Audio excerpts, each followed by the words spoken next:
د نیوزیلند لوبډلې انډیا په خپل وطن کې سمه راګیره کړې ده. په ټیسټ میچ کې یو ځل بیا د انډیا ټوټل بیټینګ په 156 رنزونو آوټ کړی دی. دویم ټیسټ میچ شروع دی د نیوزیلند په مقابله انډیا، چې دا میچ هم نیوزیلند ته ګټلو ډیر غټ چانس جوړ شوی دی.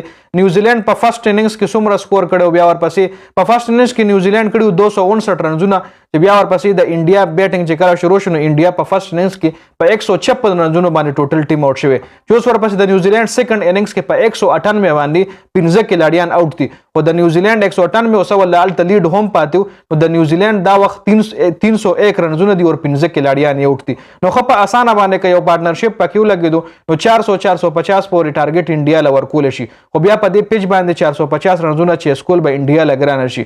نو د دې دویم ټیسټ میچ ګټلو هم نیوزیلند لا غټ چانس جوړ دی. ډیټیل سکور کارت طرف له راځو، تاسو له سکرین باندې ښکاري. فرست اننګز کې نیوزیلند 259، د انډیا فرست اننګز بیټینګ وګورئ، د نیوزیلند فرست اننګز سکور کارت مې در سره شریک کړو. د انډیا بیټینګ وګورئ، یشسوی جیسوال 30، روهت شرما 0، شبمن گل 30، کوهلی په 1 رن آؤٹ شوی دی، سرفراز په 1، جدیجا په 38، اشوین په 4، واشنگټن سندر په 18، آکاش ډیپ په 6، بومرا 0. د نیوزیلند طرف یې ښه بالنګ چا کړی دی، 9 وکټې سانټنر ایشتلي، سپینر بادر. انډیا پیچ جوړ کې سپینرانو د پاره خپل تور پس د نیوزیلند چې کوم سپینران دی هم خبالنګ دي نه مخکې اجاز پټیل وکټ ایشتري لومبني ټیسټ کې، او دلته سانټنر چې کوم دی په فرست اننګز کې 9 وکټ ایشتري دي. ټیم ساوثي پکې هم یو وکټ ایشتري چې روهت شرما یې آوټ کړی دی، چې ور 18 رنزونه ور کړی دي. ویلیام 3 اور 5 رنزونه وکټ دم نه راشتي، اجاز پټیل 11 اور 54 وکټ دم نه راشتي، ګلن فیلکس پکې 2 وکټ ایشتري چې ور 26 رنزونه ور کړی دي. بیا ورپسې په جواب کې د نیوزیلند بیټینګ هم سیکنډ اننګ شروع شوی چې په 198 باندې 15 کلاډیان آوټ دي. لاتم اخیره پورې ولاړو جی، خو اخر کې آوټ شو 86 رنزونه د کړی دي. کانوے 17، ویلیام 23، راچن راویندرا 9، ډیریل میچل 18، او ټام بلنډل په کریز باندې موجود دی، ورسره ګلن فیلپس هم دی.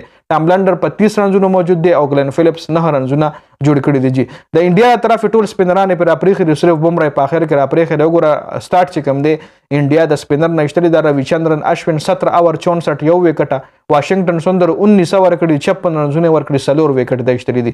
15 وکټ د نیوزیلند پروت دي، 15 واړه سپینران اشتري دي.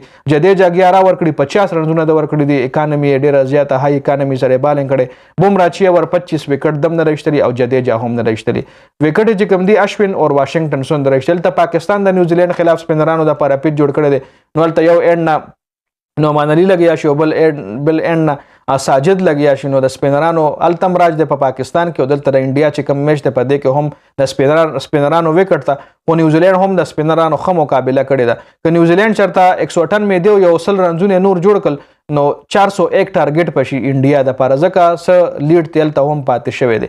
نو دا مکمل سکور کارډ چې د دې میچ ګټلو نیوزیلند له چانس جوړیږي، او کچاري لګ پارټنرشپ پکې د دوه بیټسمنانو لګیدو نو بیا ښکاره خبره ده چې دا میچ نیوزیلند ګټلی شي. جی نو دا مکمل سکور کارډ د ویډیو کتلو زیاته مننه. والسلام.